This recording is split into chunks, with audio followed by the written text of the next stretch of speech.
Between Sonic 06 and Sonic Unleashed, Sonic fans were clamoring for something they could celebrate. And in September of 2009, it felt as if Sega had an answer. Project Needle Mouse was a mysterious game which promised to finally return Sonic back to his roots. Properly.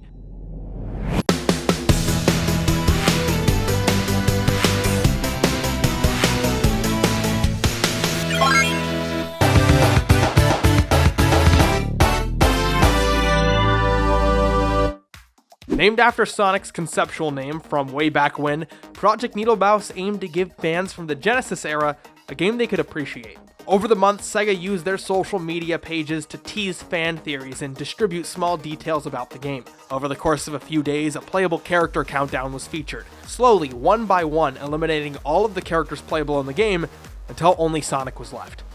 For the first time since Sonic 1, Sonic would be the only playable character. Please, if there's some obscure Sonic game where he's the only playable character, don't use that as a single example to dismantle my argument. Be intelligent. I'm sure you could dismantle it in another way. Finally, in February of 2010, the title of the game was announced. Sonic 4, Episode 1. People went nuts. Ugh! I'm so infuriated right now. This is a complete turnoff. It's incredibly misleading. I, along with most people in their late 20s, was expecting the classic style black-eyed Sonic. This is... Oh, wait, that's Tails. So stressed out I can't even concentrate. But for a more accurate picture of how people reacted, here's a scene from when a mystery game was announced at Screw Attack's Iron Man of Gaming in the summer of 2010.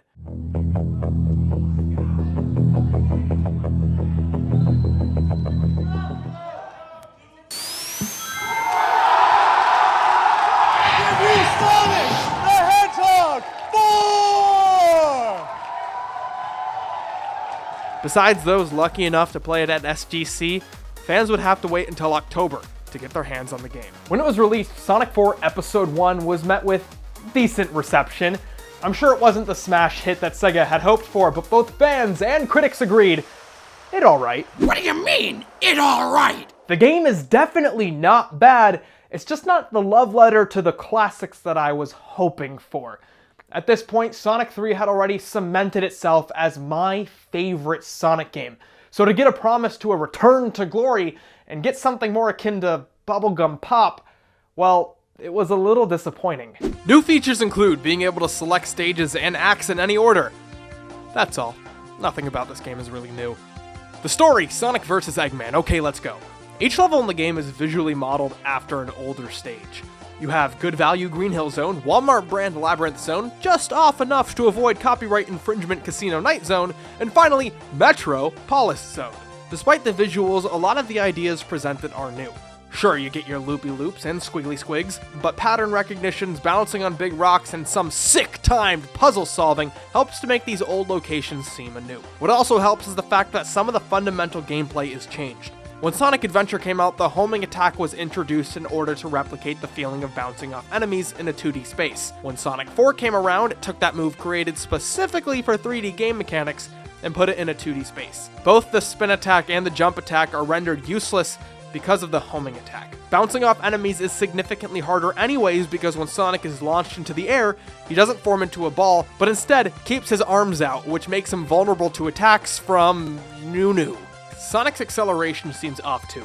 His walking cycle up until he starts running feels floaty, and even when he is running, there's not a lot of weight to him. But that doesn't matter because when the game wants you to move fast, it does it for you, with lots of springs and boosters. Sonic 4 does not encourage exploration. It takes nothing but holding the controller and moving forward to beat it.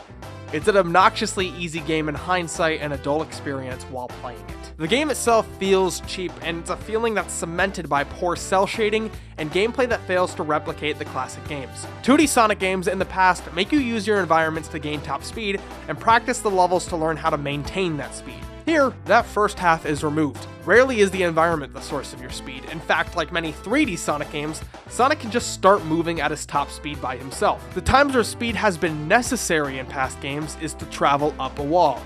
But wow. Visually, the game itself looks alright, but it's cheap.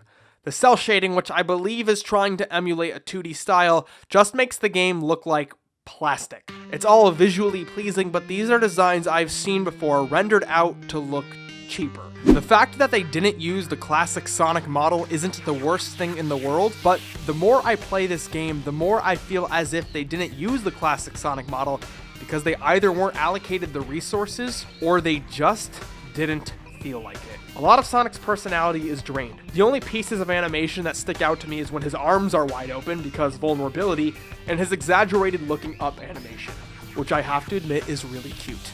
Sonic 4 Episode 1 is a game that tries to invoke the feelings of the classic Sonic the Hedgehog games, but besides some visual cues, it's too far away from the classics to warrant being called Sonic 4. But it's not too far away enough to feel like its own thing. Sonic 4 Episode 1 was developed by Dimps, a studio that was responsible for the Sonic Advance and Sonic Rush series. After playing Sonic 4, I would have much rather have seen an HD console version of Sonic Rush. I feel as if they could have done something really special. Instead, what we're left with is a poor, cheap imitation.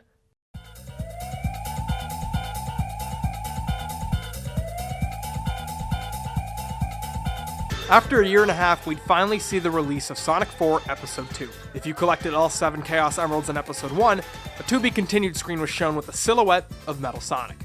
And as a callback to Sonic and Knuckles, there was a lock-on bonus if you owned both Episode 1 and 2 of Sonic 4. You could play the Metal episode, a 4-act abridged playthrough of Sonic 4 as Metal Sonic. Eggman resurrects Metal after the fight that happened in Sonic CD, and he plays through some levels. Surprisingly, Metal feels better than Sonic, because that floaty gameplay feels fine, because he's literally floating. I'm bored.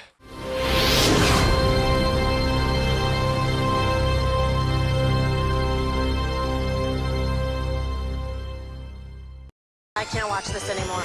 Stop! There's an easier way. We compare your Progressive Direct rate to other top companies so you get a great price.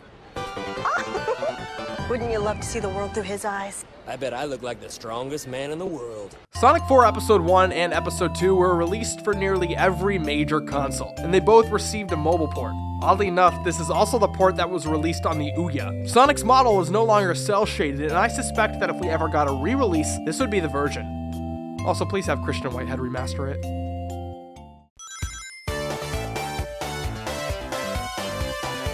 Between Sonic 4 Episode 1 and Episode 2, 1 year and 7 months passed.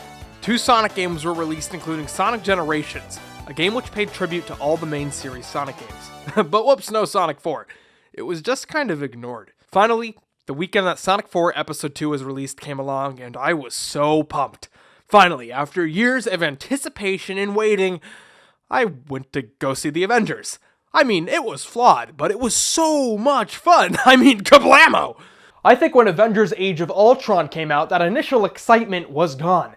Personally, I think Age of Ultron improved on the original a lot, but it just didn't have that initial wow factor. I'm so smart, look at me, I'm making such good analogies. Like 5 years later, I finally got around to Episode 2. First thing I noticed above all else is the fact that the cell shading is gone, and it looks so good. Look at that sunset. While Episode 1 was reliant on the past, Episode 2 doesn't use themes from past Sonic games except for a single stage. Where Episode 1 did the best to invoke the feelings of the first Sonic game, Episode 2 tries to take elements from Sonic 2 and Sonic CD. Tails, Metal Sonic. But Episode 2 is also able to stand on its own because of unique bosses, level aesthetic, and Sonic and Tails can do these tag team moves. Tails can lift Sonic, they can do this big attack which kills all the enemies on the screen, and they can do a...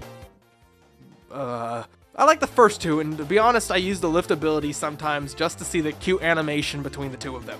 But this spin dash move just shoots them in a single direction. You can't stop them. This problem becomes evident when fighting against the Oil Desert Zone boss. You need to hit his feet toward the end of the fight, and most of my challenge was just making sure I was going in the right direction. Episode 2 is also significantly harder than Episode 1, which was one of the easiest games I've played in a while. Most of the challenge comes from moments where if you make a single mistake, instant death.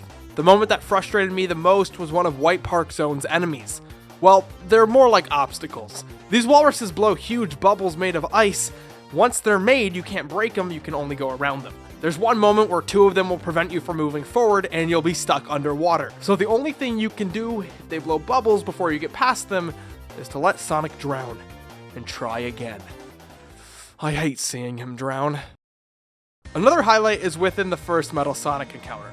Metal Sonic will often shoot these energy attacks which can be avoided, but then after he's done that a few times, he'll attack you and destroy the ground from below. The way I tried to avoid this was by using the tag team lift, but it rarely worked. It just gave me a moment to realize that I really screwed up.